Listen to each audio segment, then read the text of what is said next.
This is Polykill, where two men, outnumbered by their games and at war with time, undertake the quest of defeating their lengthy backlogs. Please adjust your seat and prepare your ears for the banter of your hosts, Jake and Travis. Hello once again, everybody, and welcome to an all-new episode of the Polykill podcast. As always, we are your hosts. To my right is Jake. He plays all the contemporary games, doesn't believe in giraffes, collects vinyl, and you can find him on social media at the McAxel. That's right, I don't. Giraffes are a figmentation of your imagination. To my left, as always, is Trav Plays Games. He plays classic games, retro games, collects retro games, and his saliva has a boiling point 3 times higher than water. Wow, why is that? That's just all humans. All the salt? I don't know. I don't know either. That's a fun fact, though. I had no idea. Yeah. You can find our show on social media at Polykill. Now, if you're new to the show, what Jake and I do is we try to beat video games. That's what Polykilling's all about. Mm-hmm. Getting the multi-kills. Getting those multi-kills, those polykills. And so the way the show operates is we talk about all the games that we've picked up, played, beaten, or are playing on, or plan to play, etc., and then we close out the episode with a good old hearty discussion, and we have quite the discussion. This is going to be a very hearty, meaty episode. Very girthy at the base. So there's some stuff that we need to get out of the way first. A couple polyblogs were released this past week by our good friend Brian. You can find him on Twitter at HokeyBriz. His first one was what he calls the Brizzy Awards of 2017. Of course, this episode is going to be about all our superlatives, and Brian shared his there on the blog. And be sure to check that out. He worked hard on it, and it's really good. Yeah, lovely stuff. He likes to, he's one about opening things up for discussion. So hit him up there, give him some feedback, talk to him about his selections, and tell him what you think. Yeah.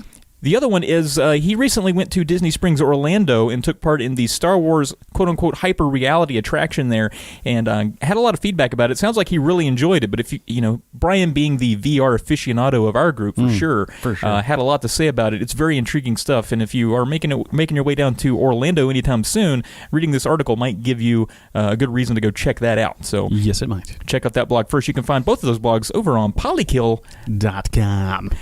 And then that takes us into the Photoshop contest that we're doing now. If you follow us on Twitter, you've probably seen us retweet a bunch of these magnificent bastards. People are hard at work on this, Jake.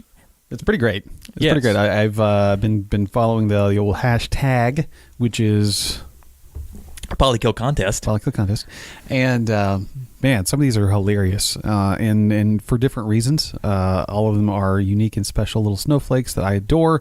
Some of them are funnier than others, though.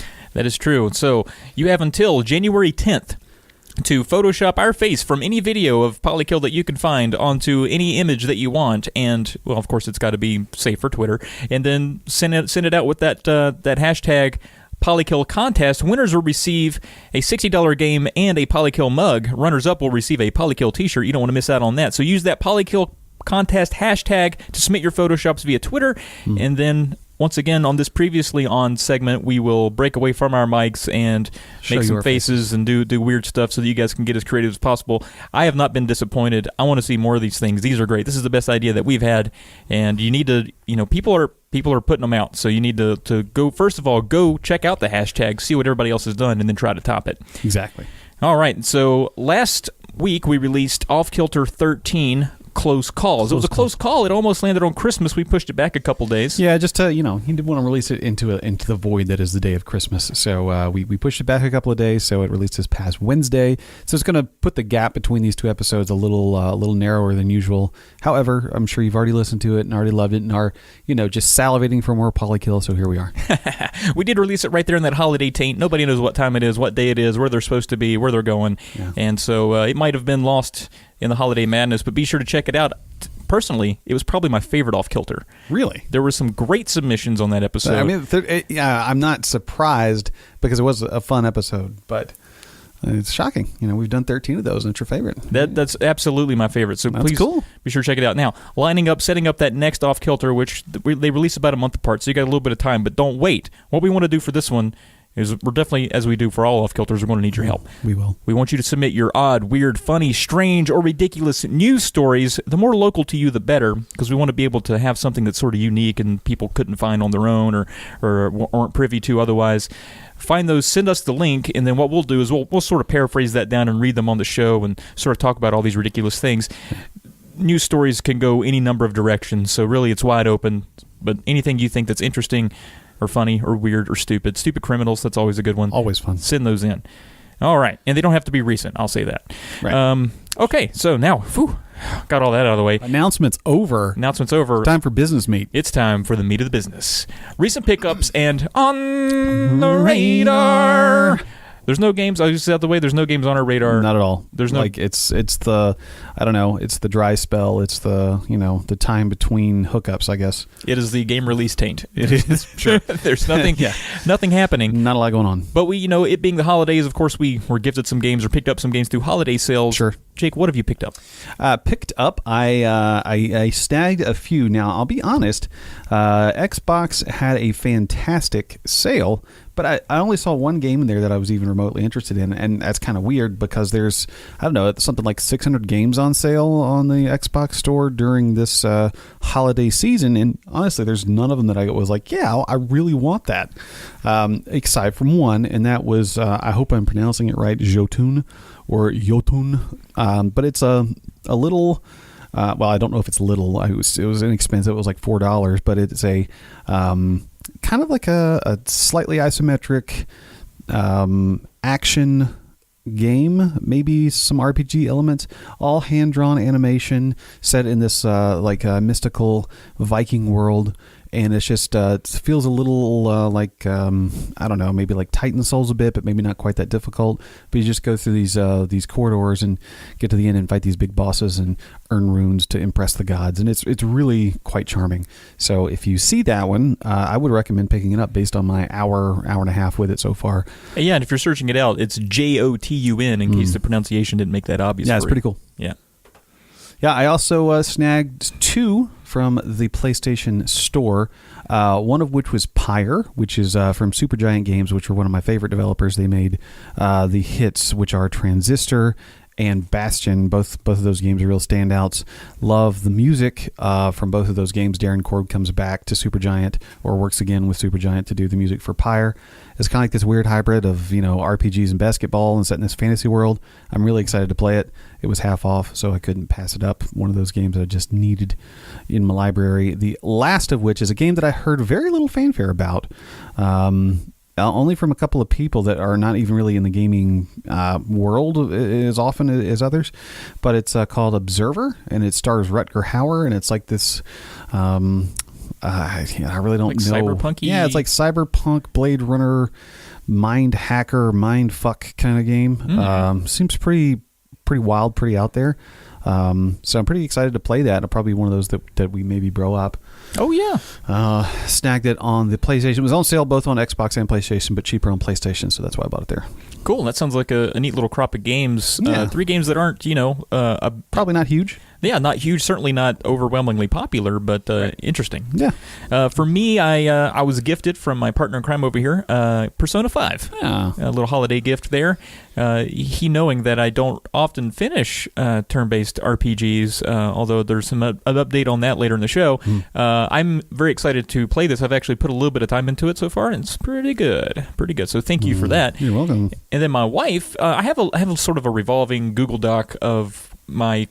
I'm much like a child in the way that I seek out games, and that I have a Christmas holiday or Christmas and birthday list that I make sure that my wife is very aware of. Gotcha. And I often don't receive games from that list. So a lot of them are the high dollar ones, but they're ones that I desperately want to have because I want to play them soon. Things like Earthbound and things like some of the Super Bomberman 2 or Bomberman 2 rather for NES, like some games that are a little higher dollar that if someone gifted it to me, it'd be pretty sweet. And of course, everyone's going to say, "Hey, you can play these on the eShop or whatever." It's like, I'm also a collector. Okay, calm down. I want these in my possession. Right. Neither here nor there. My wife surprised me. She got on that list actually, and gifted me Brainlord for the Super Nintendo. Not a high dollar game, not a rare game, but a fun action RPG. But she got it CIB, complete in the box. Really good copy of it. So that was very awesome. Very Quite nice. the surprise. Very nice. Put a little time into it, but so far it's pretty good. But that was my Christmas right there. Were those 2 games? Booyah. All right, so those are games that we've picked up, and we'll probably play them someday. You'll hear about them again on this show. Yeah, they'll come back around. All right, it's time to make some faces while we tell everyone what happened last time. Let's check it out. Previously on Polykill, there were no hot Jakes due to the dearth of gaming news, but Jake and Trav harp on all the games they've played, including Madden 18, Chrono Trigger, and Assassin's Creed Origins. Trav has issues with Dragon Age Inquisition while Jake shares some fun tales from his time in PUBG. Experiences with modern RPGs and their thoughts on the top 10 RPGs from this era serves as the topic of discussion. And we're back. We're that back. was fun and ridiculous. I enjoyed that. A lot of stupid happened just then. Yeah, so if you want to go check out that Polykill video, you'll get to see all of that, and you can crop those faces out, slap them on something ridiculous, and make everyone laugh. So far, it's been a hoot. Hoot and a half. We would do Hot Jakes, but for the second episode in a row, we found that there's really no worthy news topics. It's kind of a dearth. One thing I'll mention really quick, most of you probably already know this, but not really a hot Jake, but something interesting is that Amazon just put up 18 blank Switch game listings. So the 18 new Switch titles, none of which actually have a title, they're just placeholders, probably in anticipation of the January Direct. So we might have an update on that next episode. Very cool. That sounds exciting. If you are a Switch owner, you have a lot to look forward to. All right, so games that we have completed or retired. This has been otherwise called the Just Beat It section of the show. We're going to start out with the ones that we just beat. Correct. Jake, I beat 6 games over this holiday season. That's of course, great. Holiday season being a great time to catch up on the old backlog-a-roo. It is. It absolutely is. You know, you have fewer distractions. Bedtime is one of those things that you just kind of forget about. Getting up, you know, who cares when you get up? So it's been a nice time to just sort of just sink teeth into some of these games and then see what we can do with them. And that will be evident in the hashtag Just Beat It section. It looks like everybody had the exact same process we did. Yep, pretty much. Yeah. I'll start out with one that I absolutely adored, and it was gifted to us by one of our favorite listeners, Frankie, over at Viper Strike. He's also part of the Short Pause podcast. He gave me a code for Cuphead there on the Xbox One, or Cupheed, I think is maybe how you pronounce it. Cupheed. Sure. No. Absolutely great game. Now, I know I didn't actually watch the Game Awards, and for whatever reason, I was just kind of relegated to catching highlights to that, but I know that it was nominated for a lot of... won a lot of things. Won a lot of things and was also nominated for even more. I get it, man. It was an absolute fantastic game. I loved it so much. Everything, you know, everyone's beat to death this art style, the rubber hose art style. Sure, that's amazing that you can actually play a game with that sort of animation. Music, obviously, astounding. Great. Fitting, very fitting for the game. Gameplay-wise, man, though, so fucking good for a person like me that likes those retro games, likes the platformers, likes the shooters, which this game does a really good job of sort of combining both of those genres into one solid game. Yeah. And I actually beat it, which surprised me because that's impressive. While I love games that are that difficult, I'm often not one to beat some of the more difficult ones. I love them and I have fond memories of things like Ninja Gaiden and Battletoads. Those are not games I can beat, but actually beating Cuphead felt pretty fucking good. No doubt. And actually, probably one of my most liked tweets was I tweeted out to, I think it's Studio MDHR. Yep. And said, you know, thanks for this game. This was amazing, with a little screenshot in typical hashtag Just Beat It Fair. And they liked it and it got a bunch of likes, and it just felt good to be recognized for, you know, if you could cut the head off of Cuphead and mount it onto your wall, I think I would do it. That'd be my 16-point buck, you know? Gotcha. It felt good. Gotcha. Yeah. Very nice. Very nice. What about you? Did you beat anything? I did. Yeah, hold on. So, as you guys know, I have been not toiling away, but striving away toward the conclusion of Assassin's Seed Origins. Oh, the Seed now. What's that? Assassin's Creed Origins. Okay. This is a game that I picked up, I guess it was around Thanksgiving, and sort of been plotting my way through it, a few updates here and there. Happy to say I finally completed the game, the main story. You put this one away rather quickly. I mean, considering the amount of hours that I put into the game, I think it says a lot about how much I enjoyed the game, because it was around 35 hours of actual, game time. Obviously, some time between saves, probably a little more than that. But I really, really, really enjoyed this game, and I think I said it on Facebook. I may have said it on Twitter, but last year I was like shouting to the heavens about Titanfall 2. This year, that game for me is going to be Assassin's Creed Origins. I think a lot of people are, still overlooking it, not seeing a lot about it, which is a shame, because I really think it's, it's technically a brilliant game, especially if you've got some, more advanced consoles, seeing that HDR, seeing that 4K resolution, and that draw distance is awesome. But lovely game, and I have to say that the story in this game, not necessarily the characters, which were really good. I really enjoyed the characters, but just the way the things take turns, especially toward the end, is just really, really good and really human and really smart and grown up, and I really appreciated it.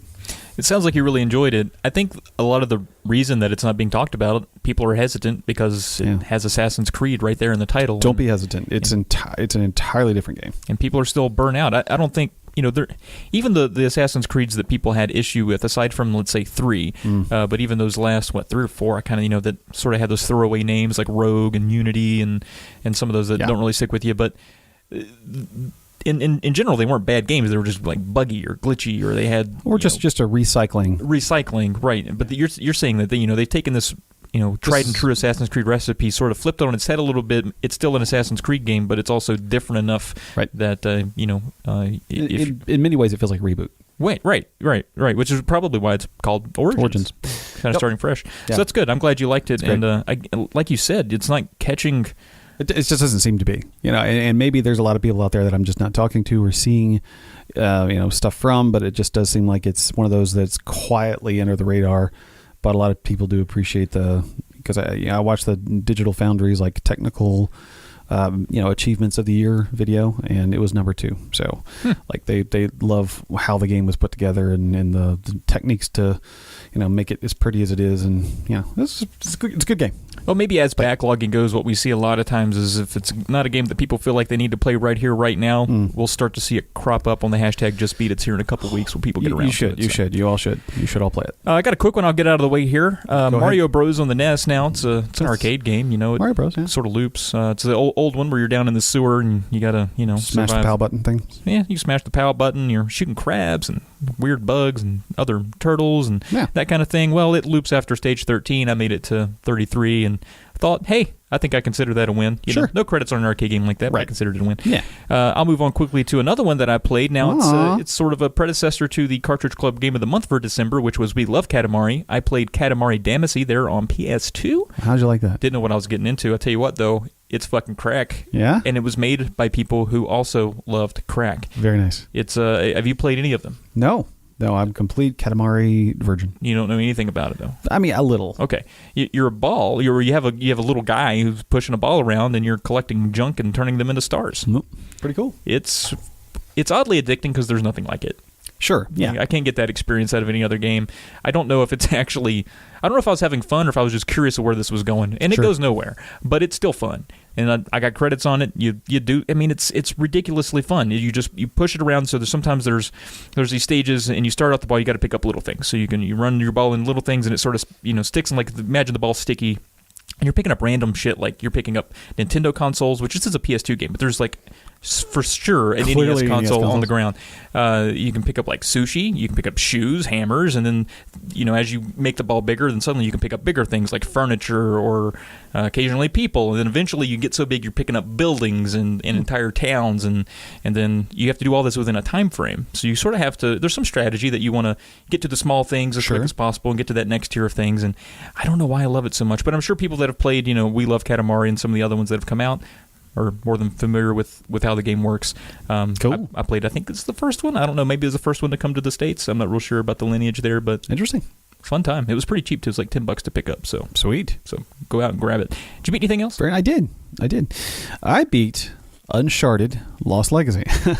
No, Uncharted Lost Legacy. If you guys remember, I picked this game up earlier in the year, shortly after release, and I'm trying to remember when that was, and I can't. However, it is a sort of a smaller Uncharted experience. It was $40 release at retail, starring Chloe and Nadine, both of which are Uncharted characters. Nadine showing up most recently in Uncharted 4, I think, for the first time, and then of course Chloe being there for Uncharted 2. Having these two together was amazing. The character interactions just so good. I mean, nice arcs for both of them. Nice. I mean, you can't really get a game prettier than these last two Uncharted games. It's insane how pretty they are. Like it's like every time I look at the game, I'm like, how are you doing this? A lot of people probably thought that the Lost Legacy was kind of a throwaway or maybe just a quick tack on, but I really do think it's one of the more interesting Uncharted adventures because it's a little more concise and you kind of don't lose sight of that whole globe-trotting thing that you can in some Uncharted games where it's like, okay, why am I here? Sometimes you kind of get that feeling. With this one, it's about a 7-hour, 8-hour experience, so everything's a little more concise. You have a little more streamlined, clear vision of what the purpose of the game is. And it's just that tried and true Uncharted, formula, which is a little dated, frankly. Climb stuff and shoot stuff. We've been doing that since PS2 days, I guess. But I love it and thoroughly enjoyed my time with it. Good to hear. Yeah. Because it's a shorter beat, I think a lot of people have been getting around to it, which is, what do you think about that? Do you think you're okay with those kinds of games being 7 or 8 hours? I mean, do they need to be 20, 23 hours? No, not at all. Granted, Uncharted 4, I certainly did enjoy the game. And I think the draw to that game was the conclusion to Nathan Drake's story. And sort of, you'd been along this ride with him since literally the launch of the PS3. So it's, following this character. But with this one, it was, kind of like sideline characters that you didn't know as much about. You got to learn about them while playing a good game. And if it was longer, it would definitely felt a little more protracted just for its own sake. So is this, maybe this has come out in other ways. I haven't been keeping up with it because I'm sort of saving the Uncharted's for like a Nathan Drake collection kind of thing, which I recently picked up. You did, yeah. Is this a passing of the torch to these other characters? I think so. And I kind of hope so, frankly, because I really love the character of Chloe Fraser. I think she's one of the more interesting characters in the Uncharted series, and she's brilliantly portrayed by Claudia Black. Just this scrappy, feisty, but not like arrogant, not to an annoying point, character who's just a lot of fun to watch and listen to, and watching her interactions. And it's just sort of fun sometimes because a lot of the games that I play, and I don't know about you, I don't think you play as many like this, but where you have to make so many decisions about what your character is going to be.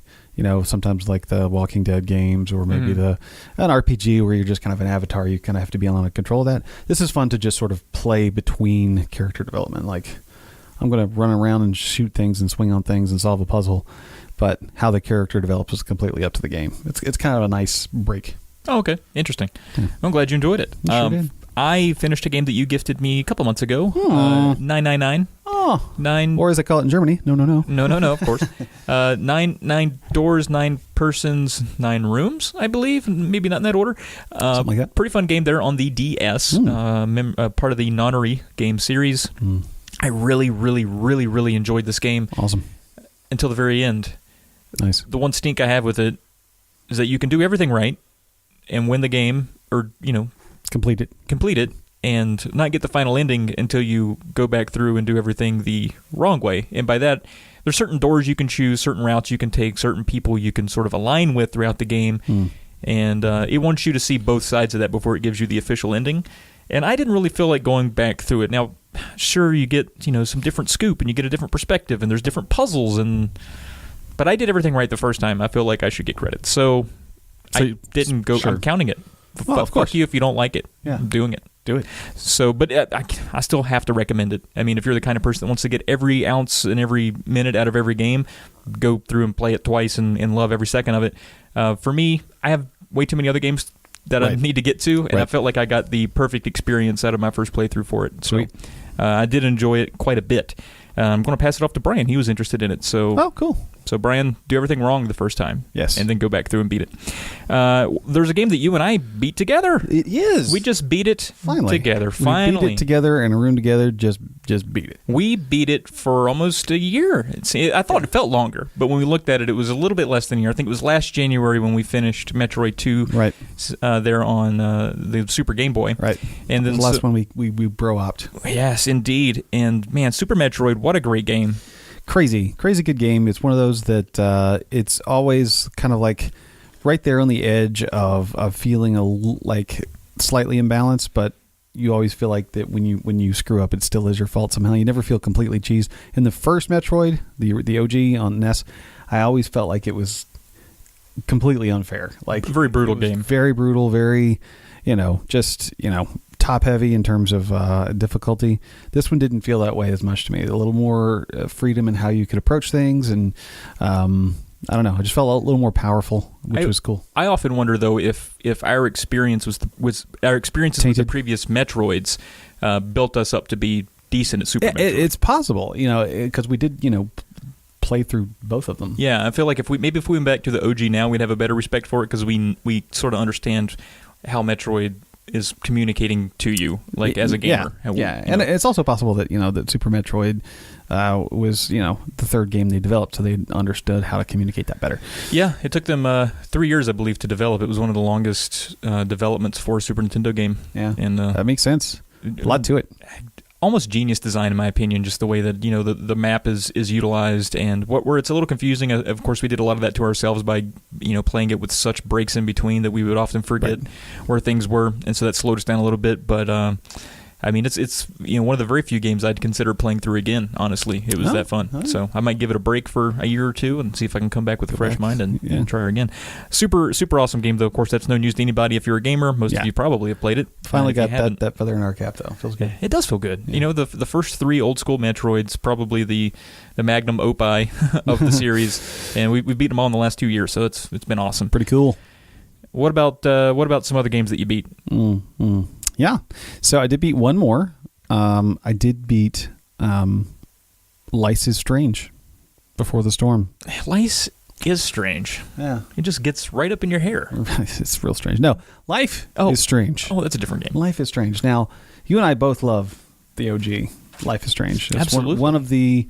I think it's probably one of our almost signature games for the podcast. I feel like we tote that game a lot. Between that and Doom, yeah, I think, yeah. Like those, which are very different games. Quite different. Yeah. One you're playing as a teenage girl taking pictures, and the other one you're killing demons in hell. So yeah, quite different. But this is the prequel. I'll not give away too much about it, but it does not include the lead character from the first game. So this is specifically dealing with Chloe Price, not Chloe Fraser that I was just talking about, and sort of her experiences while Max, who is the character from the first game, was away. So in the first game, Max kind of comes back and then reunites with Chloe. This is sort of Chloe in that, I guess, weird time when Max isn't around. And it's another great game. I felt like it did meander a little bit here and there. It's only 3 episodes long, so it's not the full 5 that the original was. But I do think that the writing was just as strong. Mechanics always feel a little tacked on a game like this, where you just kind of have to do things like put a few things together, like little puzzles, or the order of things, or like search around a room and stuff like that. But another really standout, adventure game. So if you enjoyed the world of the first game, the main entry, then there's no reason you shouldn't play this one. Now, was it different developers? Different developer, yes. It's not Don't Nod, but man, I can't remember the other. But it was also some replacement voice actors due to the strike, correct? Yeah, there was, which it wasn't as jarring as I thought it would be. Really? Yeah. Okay. Yeah. Good to know. All right, so and you actually have a copy of that too, so. I do. In fact, yeah. I don't know if I brought that up as a pickup. Hey, I don't think I ever brought it up that I got that game. Yeah, well, we got it, and we're going to play it. I got it as a... if you don't follow Wario64 on Twitter, you should. But he tweeted out, I don't know, a month or two ago that Amazon had a pricing error on the deluxe version of this and sold the deluxe version, which is normally $25 for $6. Ooh. So I got a couple of copies of that. Yeah, it was pretty hot, and thank you for that. You're welcome. I beat a big one, Jake. I'm proud of it. I purposely saved it for last in this section. Of course you did. I hope you don't mind. Of course you don't mind. I'm super proud of finally beating a giant turn-based RPG. I'm so shit at it. I'll get to the very end and quit. I will do it. Abort. I will do that. And I have finally finished Dragon Quest VIII on the PS2. Big announcement. Coming out saying it. So proud. 82 hours, 21 minutes. I did it without using the monsters that you're supposed to use in the game because I didn't do that part, and so I somehow still beat it. It's pretty amazing. Everyone should play it. It's so whimsical. Level 5 had a hand in it, which I think also... Give them love. Always give them love. Level 5 was awesome. I wish they would make Dark Cloud 3. Yes. But yeah, I mean, what else can you say about it, man? It's so good. The characters are so good. There's a few things I don't like about the characters, though, in that the female character is very... I don't like the way they portray her at all. Like, when you maximize her ability, she becomes ultimate sexy lady, and all of her attacks are like blowing kisses and hitting people with their hips, and it's just not...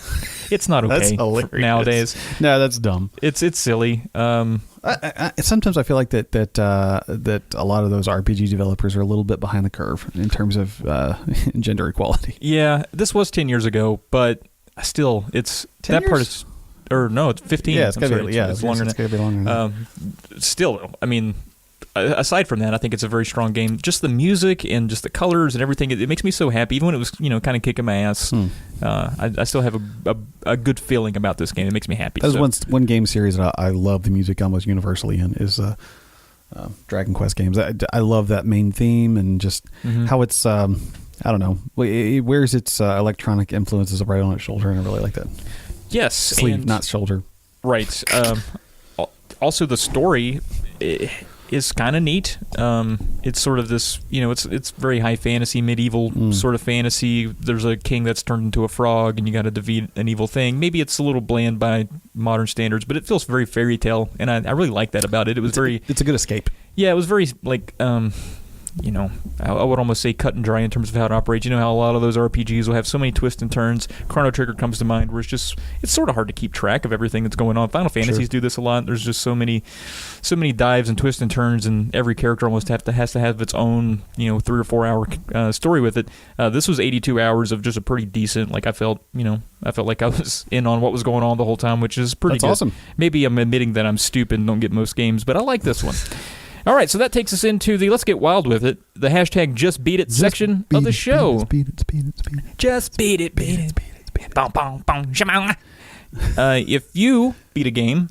Hey, also, congratulations to us. We beat a lot of games. We did. Cheers to us. Hey, we beat some games. Yay. Actually, we would be equal mounts Polykillers of the week this week. We beat more games than anybody that tweeted at us in the last 2 weeks. Hot now. Which hasn't happened in a while. Not a long So that's good. time.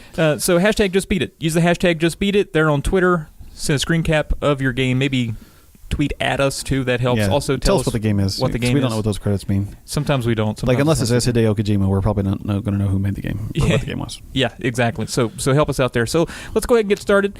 Starting off here, Mark at Cartridge Bros P2 says his secret for good nipple action is pretending to enter the Konami code on her. Finished E's Origin. Very nice. E's Origin. So Sean at Cartridge Bros, wife and daughter, as well as James at Retropixel, finished Super Mario Odyssey. The southern version of the game was titled Old Plumber Where Art Thou? Do you think anybody will get that? I hope so. You better. Do we have to? Should we explain it? We'll not explain it. We'll see if anyone gets it. Okay. If you don't get this, look it up. Church at the Church at the Game Grinder finished Ruiner, a game about how Church lets slip he has a booger collection to his now ex-girlfriend. No, that just ruined it. Pam at Josiah, who says nothing takes the dance floor to the next level quite like swine flu, finished Super Castlevania number 4. It'll make the dance floor get a little bit wild when you got that pig flu. Everybody oink now. Musty at Musty Hobbit, who is a suitable substitute for a Somali pirate, finished Near Automata. Oh, very nice. It looks very pirate-esque. I can see that. I can see that. Sean at Cartridge Bros managed to finish the long shot campaign of Madden 18 without committing seppuku. You hated it.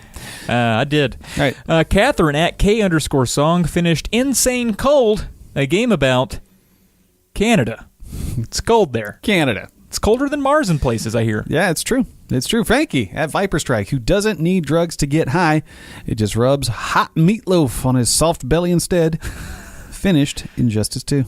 Let me know what you think about that, Frankie. I enjoyed the game. Let me know what you think. Yeah, and maybe let us know how you do your meatloaf thing there. I don't like meatloaf, though. Well, it's just beefcake with ketchup frosting. I'm into that. Cliff at Cliff Hikes would like us to remind everyone that starting this week, Casual Friday will officially become Friction Fridays. Show up with a dry palm and show up early. Finished Horizon Zero Dawn Frozen Wilds. Very nice. Chris at CWR2 finished Die Hard, a game that is not a Christmas game, and if anyone says it is, Trav will stab you in the pelvis. It's not a Christmas game. Not a Christmas game. It is a Christmas movie, but not a Christmas game. No, it's a movie that takes place during Christmas. No, it's a Christmas movie. It is not. It's a Christmas movie. That's so stupid. It's a Christmas movie. Monkey Girl at Colette Lev, who has her own cooking show where she makes everything from Velcro, finished BioShock. That sounds delicious, Monkey That does Girl. sound. Sounds real nice. Velcro souffle. Velcro souffle. Now it's time for the Polykillers. Howdy, killers. People that beat more than one game. More than one, which is us. Hey! All right. Bow, bow, bow. Moving on. Yeah, you. Oh, it's me. It is totally me. Jeffrey at Self-Destructo, whose secret power is something like he likes to call 3 dudes at once. What? Whose secret power is something he likes to call 3 dudes at once. Okay. Okay, sorry. Finish Shantae, Half Genie Hero, and Wonder Boy, The Dragon's Trap. Now, this is Wonder Boy. That's a game that I'd like to beat, but I'm shit at it. They're on the Switch, yeah? Yeah, it is on the Switch. I got the old... Is it on PS4 as well? It should be. Okay. It might... Yeah, I think it is. Ryan at It's Rocket Sauce completed We Love Katamari and Resident Evil 7. In Resident Evil 7, the only way to calm a psychotic murderous family is to blast Pure Moods Volume 1. What is that? You don't remember Pure Moods? I don't. They had like the all the wild like they had like commercials for them. You could call now and get Pure Moods Volume 1, and it was like all this soothing like tribal. Okay, so it was like a Time Life collection of CDs that if you weren't completely satisfied, you could send it back for a full refund. Absolutely. I love those They commercials. also took Discover, which is rare. Oh, that is rare. Very rare. Miles at Flock of Nerds finished Jazz Punk and Tomb Raider reboot from 2013, where Lara Croft cried after gutting a baby deer and then ruthlessly murdered 279 men with children and families immediately after. What an arc that was. That was insane. It's like, I've shot a deer to survive. Then, I've killed a man. Let's continue killing men. That's fun. Non-stop for 13 hours. But, great game, though. Maybe that was just a breaking point. Yeah. Love that game. Also, he's going to pick up and play, or maybe already has picked up, Rise of the Tomb Raider, which I think is a superior sequel. So... Also, yes, also very good. great. I agree with that. Great game. Andrew at Fitnat put a bow on Super Mario Odyssey and ARMS, a game that lays out the pros and cons of the Second Amendment in a respectable way. Very nice. Very nice. Get it? ARMS? I get it. Okay. Oh, yeah, he's bearing them. Diego, at Latino Lawyer, finished Rocket League and Floor Kids. Floor Kids, a game where showing off nunchuck moves in front of a first grade class goes horribly wrong. That's why those kids are on the floor. Yeah. Not good with nunchucks. You got concussions. Retrolectors at Retrolectors, whose turnip harvest this year was fucking amazing, finished Mario Kart 8 Deluxe and Horizon Zero Dawn. Oh, two big uns. Sweet Retro turnips. Mojo at Retro_Mojo, who loves them shaved, finished Super Mario Odyssey, Calderus Blaze, and Cinemora EX. I would think it's Caladrius Blaze. Caladrius I'm Blaze. still married to that. And sure, it sounds like a wrestler. I don't know. He played some games that are hard to pronounce. Caladrius Blaze. It really does sound like a wrestler. It does. Kevin at Buried on Mars, who fends his neighborhood from street gangs by chasing them down with a homemade spiked purple dildo, completed Metroid Fusion as well as the 2 recent Saint Rose 4 and Get Out of Hell. Hence the inspiration for the spiked purple dildo. Absolutely.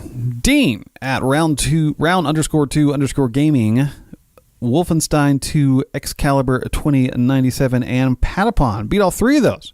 Patapon is a game where Sean Connery tactfully explains the menstrual cycle to middle school boys.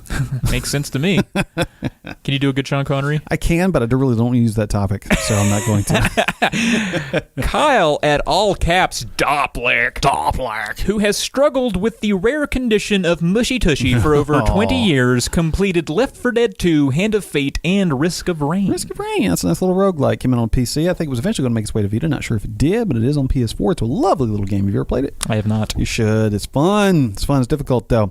Hand of Fate, also one of the best games that no one played. Chris at Base Guy 654, our ultimate Polykiller this episode, says the most metal thing he's ever done was piss on a rival kid's sandcastle. He finished Uninvited, Blaster Master Zero, Shovel Knight, and Crisis Force. Would you ever piss on a rival kid's sandcastle? I mean, it depends on the castle. Depends on the kid. If it offended me.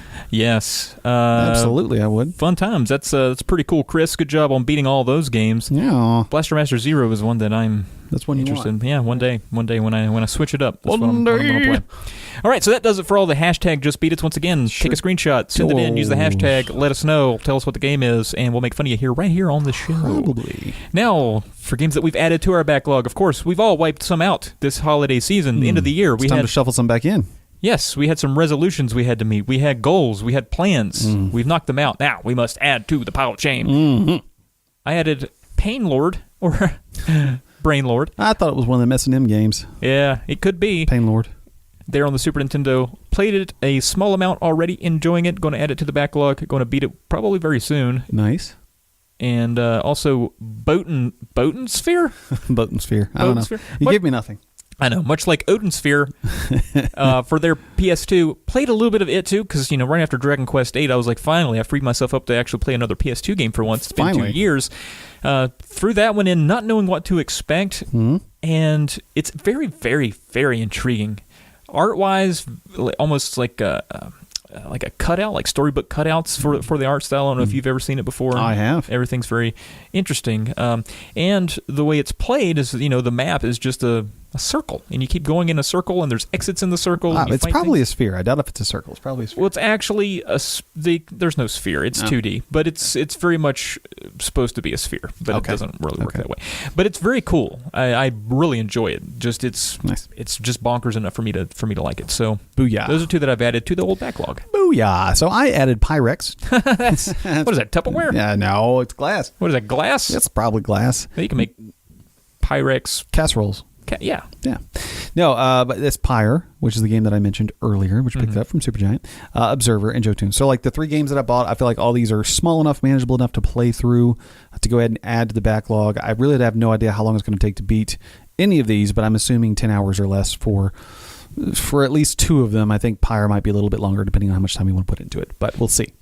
Yeah, and speaking of Pyre, it reminds me of, because I have not played Pyre, but I did listen to JD Play and Listen's interview of Darren Korb, and he shared some music from Pyre, and I really want to play Pyre now, because some of that music was just absolutely awesome. Almost threw up. It was so awesome just there. There you go. It's pretty good.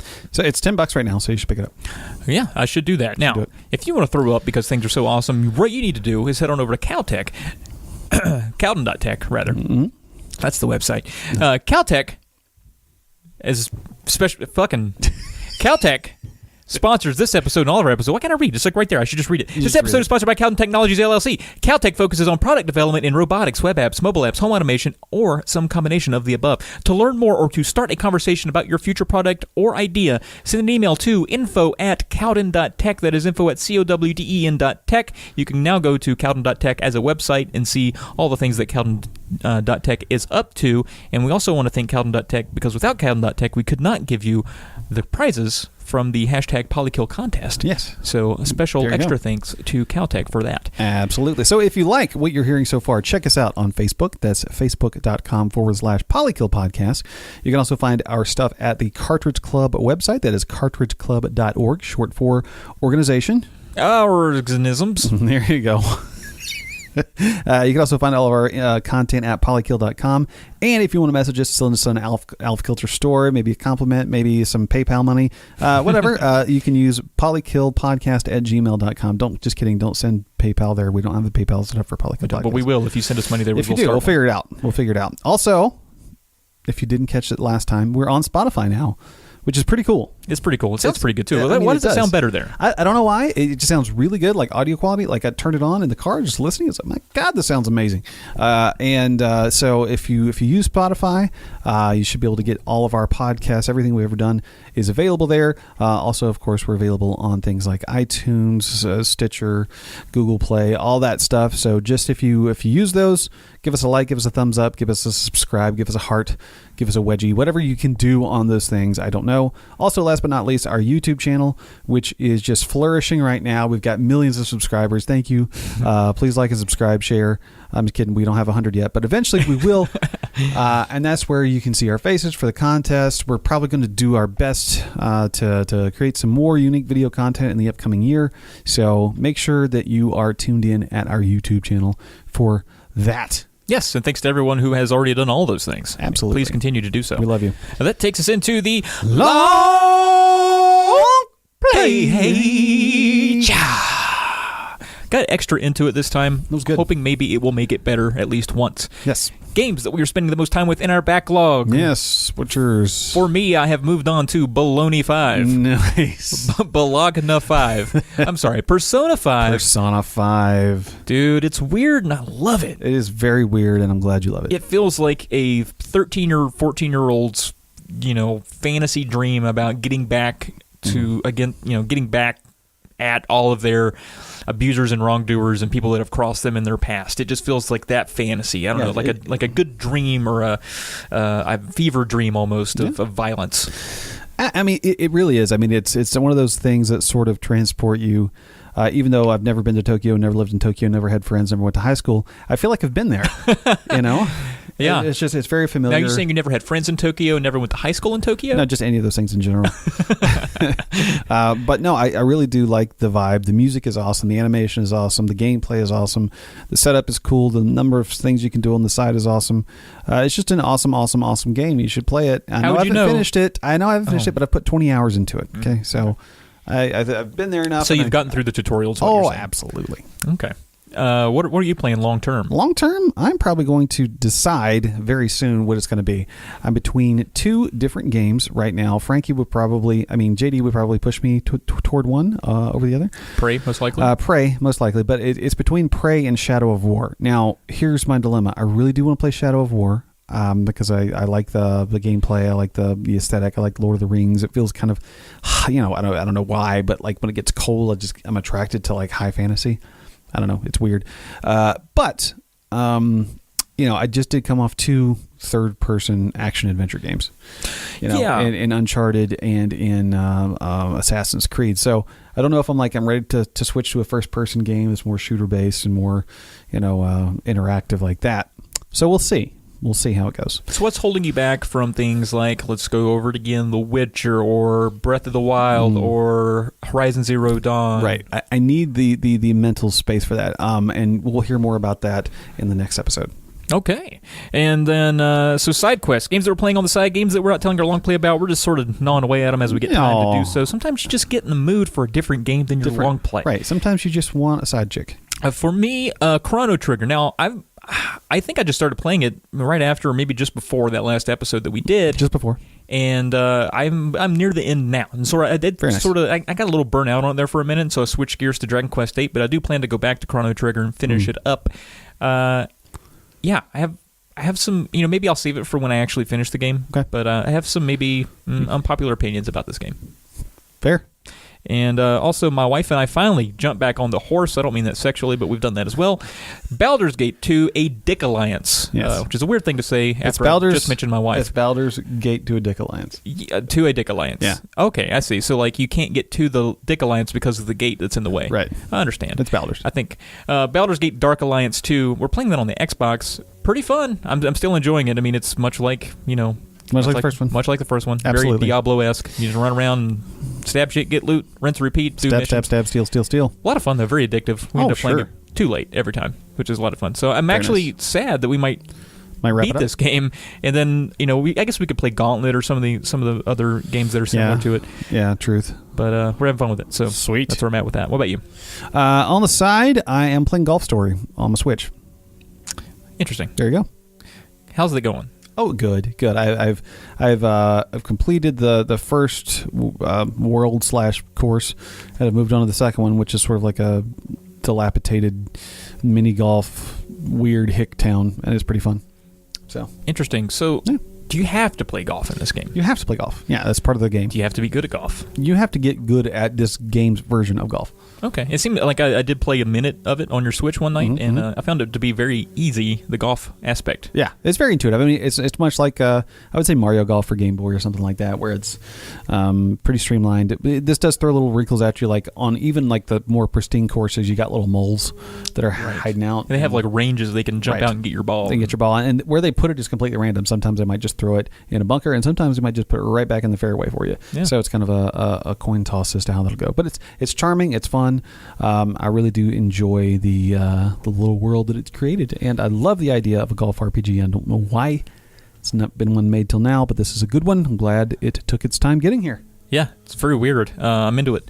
All right, so that takes us into what we're all here for, right? We'll leave me and you.